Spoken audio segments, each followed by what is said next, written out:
എല്ലാവർക്കും സ്വാഗതം.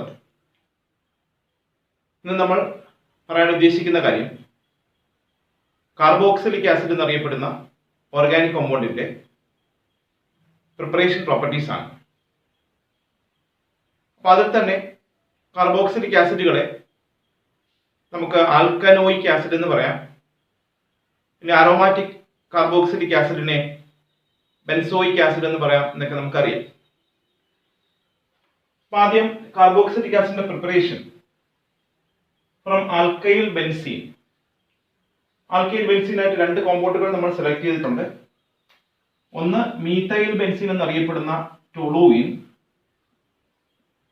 രണ്ടാമതൊരെണ്ണം propyl benzene. അപ്പൊ നമുക്ക് കാർബോക്സിലിക് ആസിഡിന്റെ പ്രിപ്പറേഷൻ പഠിക്കണം. ആൽക്കൈൽ ബെൻസീനിൽ നിന്ന് എങ്ങനെ കാർബോക്സിലിക് ആസിഡ് ഉണ്ടാക്കാമെന്ന് സംസാരിക്കണം. അപ്പൊ അതിനുവേണ്ടി രണ്ട് ആൽക്കൈൽ ബെൻസീൻ എഴുതി. ടൊളുവിൻ എന്നറിയപ്പെടുന്നത് മീഥൈൽ ബെൻസീൻ ആണ്, ഇത് പ്രൊപ്പൈൽ ബെൻസീൻ ആണ്. അപ്പൊ ഇനി സാധാരണ നമ്മൾ ഉപയോഗിക്കുന്ന ഒരു ഓക്സിഡൈസിങ് ഏജന്റ് ആയ ആൽക്കലൈൻ കെമിനോഫർ ഒഴിക്കുന്ന സമയത്ത് ഈ CH3 ഗ്രൂപ്പ് ഓക്സിഡൈസ് ചെയ്തിട്ട് COOH ആയി മാറും.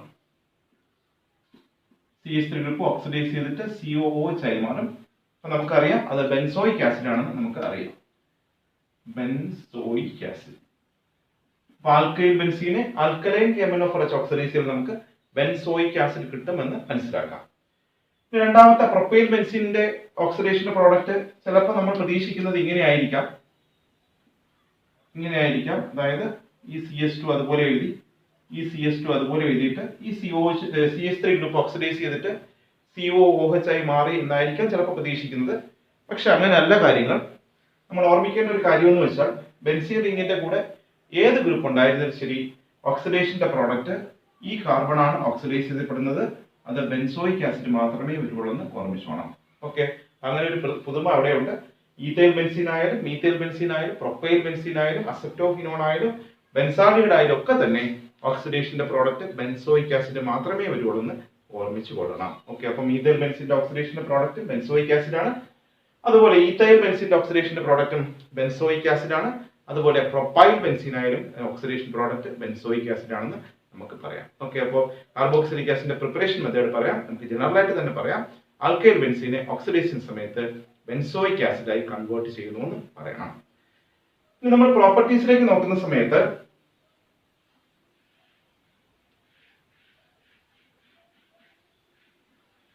ഒന്നാമത്തെ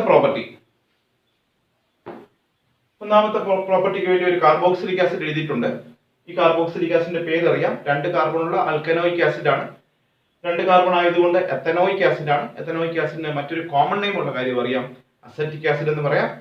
ഈ അസറ്റിക് ആസിഡിന്റെ പ്രത്യേകത ഇതിന്റെ കൂടെ ആൽഫ കാർബൺ ഉണ്ട്, അല്ലെങ്കിൽ ആൽഫ ഹൈഡ്രജൻ ഉണ്ട്. ഇങ്ങനെ ആൽഫ ഹൈഡ്രജൻ ഉള്ള ഒരു കാർബോക്സിലിക് ആസിഡിന്റെ കൂടെ നമ്മൾ ക്ലോറിനും റെഡ് ഫോസ്ഫറസും ആഡ് ചെയ്താൽ അവിടെ സംഭവിക്കുന്ന റിയാക്ഷൻ ഈ ആൽഫ കാർബണിൽ നിന്ന് ഒരു ഹൈഡ്രജനും ഇവിടെ നിന്ന് ഒരു ക്ലോറിനും കൂടെ HCl പുറത്തു പോകും. അപ്പൊ ബാക്കി ഇവിടെ അവശേഷിക്കുന്നത് ഒരു ഹൈഡ്രജൻ പോയി CH2 ഗ്രൂപ്പേ ഉള്ളൂ. ബാക്കി COOH അവിടെ വരാം. ഇവിടെ നിന്ന് ഒരു H, ഇവിടെ നിന്ന് ഒരു Cl കൂടെ പുറത്തു പോയിട്ടുണ്ട്. അപ്പൊ ബാക്കി അവശേഷിക്കുന്ന Cl ഇതിന്റെ കൂടെ വരുമെന്ന് ഓർമ്മിച്ചോണം. സോ ആൽഫയിൽ ഹാലജൻ വരുന്ന ഒരു ആസിഡായി അത് മാറിയിട്ടുണ്ട്. ആൽഫ ഹാലോ ആസിഡായി മാറിയിട്ടുണ്ട്. ഓക്കെ, അപ്പൊ എങ്ങനെ നമുക്ക് റിയാക്ഷൻ പറയാമെന്ന് ചോദിച്ചാൽ, ആൽഫ കാർബൺ ഉള്ള ഒരു കാർബോക്സിലിക് ആസിഡിന്റെ കൂടെ ക്ലോറിൻ റെഡ് ഫോസ്ഫറസ് ആഡ് ചെയ്താൽ നമുക്ക് ആൽഫയിൽ ഹാലജൻ വരുന്ന ഒരു ആസിഡ് അവിടെ പ്രൊഡ്യൂസ് ചെയ്യാം. ഇവിടെ അതുപോലെ തന്നെ ഇതേ ആസിഡ് തന്നെ ക്ലോറിൻ ഫോസ്ഫറസിന് പകരം ബ്രോമിനും റെഡ് ഫോസ്ഫറസ് ആഡ് ചെയ്താലും ഇതേ റിയാക്ഷൻ ആണ്. അവിടുത്തെ ആൽഫ കാർബണിലെ ഒരു എച്ചും ഈ BR കൂടെ HBr പോയിട്ട് ബാക്കി അവശേഷിക്കുന്ന BR അവിടെ കയറി ഇരുന്നിട്ട് CH2Br COOH കിട്ടുമെന്ന് ഓർമ്മിച്ചോളാം. ഓക്കെ, അപ്പൊ നമുക്ക് ജനറലായിട്ട് സംസാരിക്കാം. ക്ലോറിൻ റെഡ് ഫോസ്ഫറസിനും ബ്രോമിൻ റെഡ് ഫോസ്ഫറസിനും മാത്രമേ പ്രത്യേകതയുള്ളൂ. അപ്പൊ എങ്കിൽ നമുക്ക് ഇങ്ങനെ സംസാരിക്കാം. A carboxylic acid with alpha hydrogen reacts with chlorine red phosphorus or bromine red phosphorus to form alpha halo ആസിഡുകൾ. ആൽഫയിൽ ഹാലജൻ വരുന്ന ആസിഡുകൾ ഉണ്ടായി എന്ന് ജനറലായിട്ട് സംസാരിക്കാം. ഒന്നുകൂടെ ഓർമ്മിക്കാം. Carboxylic acid with alpha hydrogen reacts with the chlorine and red phosphorus or bromine and red phosphorus to form alpha hello acid എന്ന് പറയാം. ഈ റിയാക്ഷന്റെ പ്രത്യേകത, ഈ റിയാക്ഷൻ ഒരു നെയിം റിയാക്ഷൻ ആണ്. ഇത് അറിയപ്പെടുന്നത് 3 ശാസ്ത്രജ്ഞന്മാരുടെ പേരിൽ ഹെൽ വോൾഹാർഡ് സെലിൻസ്കി റിയാക്ഷൻ എന്ന് പറയും. കോമൺ ആയിട്ട് HVEZ റിയാക്ഷൻ എന്ന് അറിയപ്പെടാറുണ്ട്. ഇപ്പോൾ പ്രോപ്പർട്ടിയിൽ നമ്മൾ ആദ്യം സംസാരിച്ചത് HVEZ റിയാക്ഷൻ ആണ്. HVEZ റിയാക്ഷൻ എന്താണ് എന്ന് ചോദിച്ചാൽ നമുക്കറിയാം, അത് ഹെൽ വോൾഹാർഡ് സെലിൻസ്കി റിയാക്ഷൻ ആണ്. ഹെൽ വോൾഹാർഡ് സെലിൻസ്കി റിയാക്ഷൻ എന്താണെന്ന് ചോദിച്ചാൽ നമ്മൾ പറയണം, carboxylic acid with alpha hydrogen reacts with chlorine red phosphorus or bromine red phosphorus to form alpha halo acid എന്ന് എഴുതിയാൽ അത് HVEZ റിയാക്ഷൻ ആയി. ഇനി രണ്ടാമത്തെ പ്രോപ്പർട്ടി, ഒരു കാർബോക്സിലിക് ആസിഡ് കൂടെ അമോണിയ ആഡ് ചെയ്താൽ എന്ത് കിട്ടുമെന്ന് ചോദിച്ചാൽ വളരെ സിമ്പിൾ ആണ് റിയാക്ഷൻ. ഇവിടെ നിന്ന് ഒരു OH ഗ്രൂപ്പും ഇവിടെ നിന്ന് 3 ഹൈഡ്രജൻ ഉള്ളതിൽ ഒരു ഹൈഡ്രജനും കൂടി ചേർന്നിട്ട് വാട്ടർ പോകുന്നു. ബാക്കി കിട്ടുന്ന കോമ്പൗണ്ടിന്റെ ഫോർമുല RCO, ഇവിടെ നിന്ന് ഹൈഡ്രജൻ പോയി ബാക്കിയുള്ളത് NH2 ആണ്, പ്ലസ് H2O. ഇങ്ങനെ RCO NH2 ഗ്രൂപ്പുള്ള കോമ്പൗണ്ടുകളെ നമ്മൾ അമൈഡ് എന്നാണ് അറിയപ്പെടുന്നത്. അമൈഡിന്റെ IUPAC നെയിം ആൽക്കനമൈഡ് എന്ന് പറയണം. ഇപ്പൊ 2 കാർബൺ ഉള്ള ഒരു അമൈഡ് ആണെങ്കിൽ അത് എത്തനമൈഡ് ആണ്. 5 കാർബൺ ഉള്ള ഒരു അമൈഡ് ആണെങ്കിൽ അത് പെന്റാനമൈഡ് ആണ്.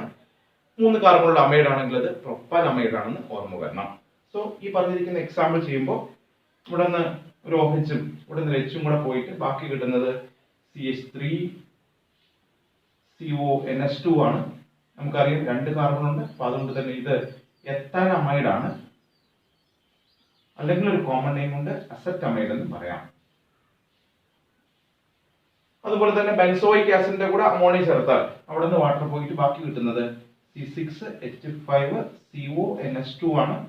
അതിനെ വിളിക്കേണ്ട പേര് ബെൻസാമൈഡ് എന്ന് പറയാം. ഓക്കെ, അപ്പൊ നമുക്ക് ജനറൽ ആയിട്ട് ഇങ്ങനെ സംസാരിക്കാം. പിന്നെ ഒരു കാർബോക്സിലിക് ആസിഡിന്റെ കൂടെ അമോണിയ ചേർത്താൽ കിട്ടുന്നത് അമൈഡ് ആണെന്ന് നമുക്ക് ഓർത്തിരിക്കാം. ഓക്കെ, അപ്പൊ ഇതുവരെ സംസാരിച്ചത് കാർബോക്സിലിക് ആസിഡിന്റെ പ്രിപ്പറേഷൻ, എങ്ങനെയാണ് കാർബോക്സിലിക് ആസിഡ് പ്രിപ്പയർ ചെയ്യുന്നതെന്ന് ചോദിച്ചാൽ അവിടെ ആൽക്കൈൽ ബെൻസീനെ ആൽക്കലൈൻ കെമിനോഫർ വെച്ച് ഓക്സിഡൈസ് ചെയ്താൽ കാർബോക്സിലിക് ആസിഡ് ബെൻസോയിക് ആസിഡിലേക്ക് മാറുന്നു. രണ്ടാമത്തെ പ്രശസ്തമായ ഒരു HVEZ റിയാക്ഷനെ പറ്റി ഓർമ്മിച്ചു, ഹെൽ വോൾഹാർഡ് സെലിൻസ്കി റിയാക്ഷൻ. ഇനി വേറൊന്ന്, ഒരു കാർബോക്സിലിക് ആസിഡും അമോണിയയും കൂടി ചേർന്നാൽ അവിടെ അമൈഡ് കിട്ടണം. അമൈഡിന്റെ IUPAC നെയിം ആൽക്കനമൈഡ് എന്നാണ്. എത്തനമൈഡ് പ്രിപ്പയർ ചെയ്യാൻ പറ്റി, അല്ലെങ്കിൽ ബെൻസമൈഡ് പ്രിപ്പയർ ചെയ്യാൻ പറ്റിയെന്ന് ഓർമ്മിക്കണം. ഓക്കെ, ഇനി അവശേഷിക്കുന്ന 1-2 കാര്യങ്ങൾ.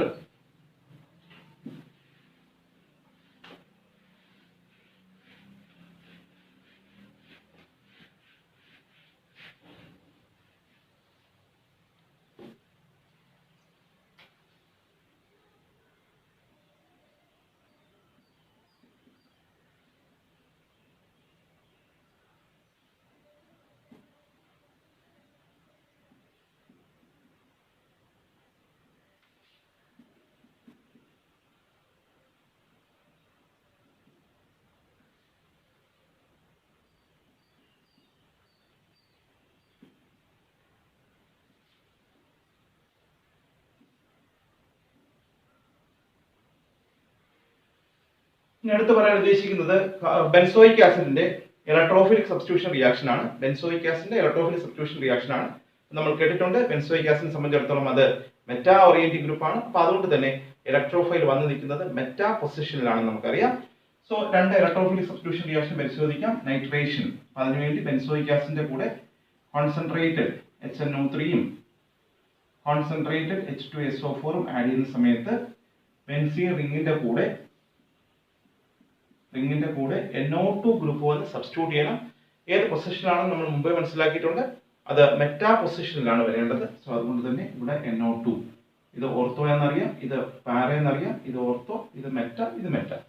അപ്പൊ അതുകൊണ്ട് തന്നെ NO2 ഗ്രൂപ്പ് ഇവിടെ മെറ്റാ പൊസിഷനിൽ വരണം. അപ്പൊ അതുകൊണ്ട് തന്നെ സ്റ്റേറ്റ്മെന്റ് എഴുതാം, benzoic acid on nitration with concentrate HNO3 and concentrate H2SO4 to form meta nitro benzoic acid എന്ന് പറയാം. അതുപോലെ തന്നെയാണ് ബ്രോമിനേഷനും. ബെൻസോയിക് ആസിഡിന്റെ കൂടെ ബ്രോമിനും അസറ്റിക് ആസിഡും അല്ലെങ്കിൽ ബ്രോമിനും ആസിഡുമായിട്ട് റിയാക്ട് ചെയ്യുന്ന സമയത്ത് നമുക്ക് കിട്ടുന്നത്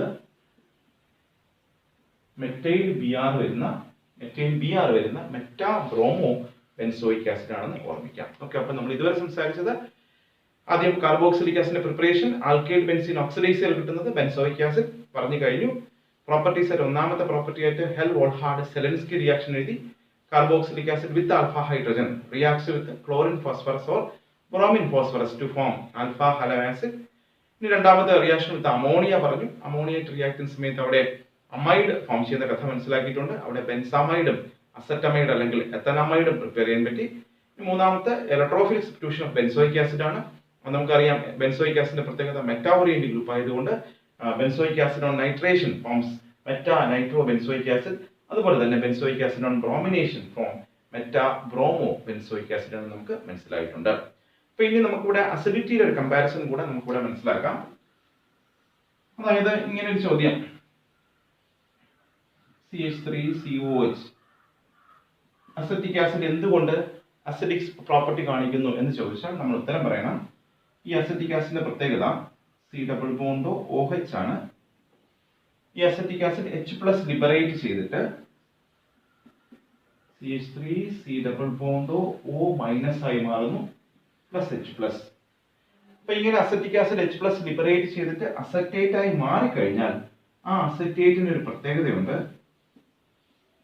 ആ അസറ്റേറ്റിന് റെസൊണൻസ് സ്റ്റെബിലൈസേഷൻ ഉണ്ട്. ഇങ്ങനെ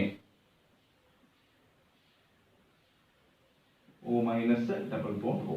ഓക്കെ, അപ്പൊ ചോദ്യം ഇത്രയേ ഉള്ളൂ. എന്തുകൊണ്ട് അസറ്റിക് ആസിഡ് അസിഡിക് ആണ് എന്ന് ചോദിച്ചാൽ നമ്മുടെ ഉത്തരം അസറ്റിക് ആസിഡ് H+ ലിബറേറ്റ് ചെയ്തിട്ട് അസറ്റേറ്റ് അയോണുകൾ ഫോം ചെയ്യുന്നു.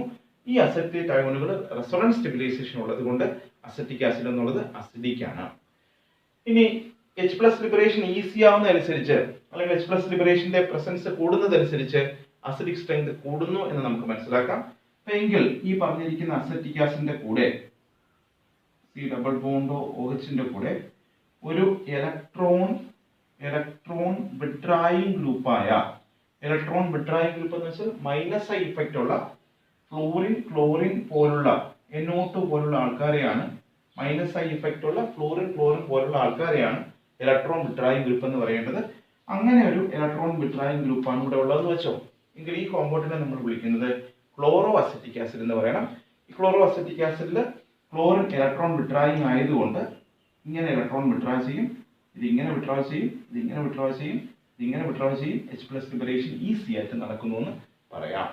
അപ്പൊ ചോദ്യം ഇത്രയേ ഉള്ളൂ. അസറ്റിക് ആസിഡ് ആണോ ക്ലോറോ അസറ്റിക് ആസിഡ് ആണോ മോർ അസിഡിക് എന്ന് ചോദിച്ചാൽ നമ്മുടെ ഉത്തരം ക്ലോറോ അസറ്റിക് ആസിഡ് ആണ്. കാരണം എന്ന് വെച്ചാൽ ക്ലോറോ അസറ്റിക് ആസിഡിൽ ക്ലോറിൻ ഉണ്ട്.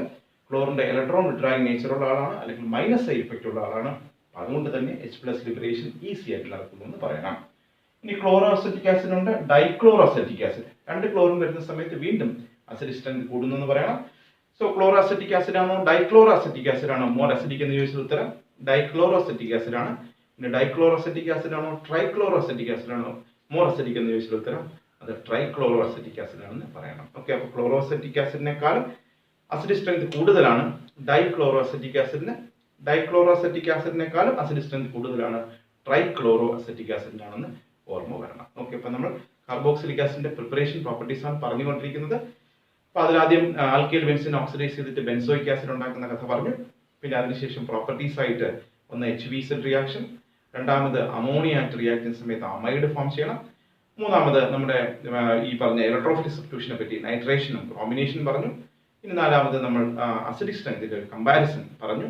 ക്ലോറോ അസറ്റിക് ആസിഡ് എന്ന് വെച്ചാൽ അസറ്റിക് ആസിഡിനേക്കാളും അസിഡിക് സ്ട്രെങ്ത് കൂടുതലാണ്. അതിന് കാരണം ഇലക്ട്രോൺ വിഡ്രായിങ് നേച്ചറുള്ള പിന്നെ ക്ലോറിൻ അതിന്റെ കൂടെ ഉണ്ടെന്ന് പറയണം. ഓക്കെ, അപ്പൊ ഇത്രയും കാര്യങ്ങൾ നല്ലവണ്ണം പഠിക്കാം. കാർബോക്സിലിക് ആസിഡിന്റെ പ്രിപ്പറേഷൻ പ്രോപ്പർട്ടീസ് ഇനി നമ്മൾ കഴിഞ്ഞ പ്രാവശ്യം പഠിച്ച കോൾബ് ഇലക്ട്രോളിസിസ് കൂടെ ഇതിന്റെ കൂടെ ചേർത്ത് പഠിക്കുക.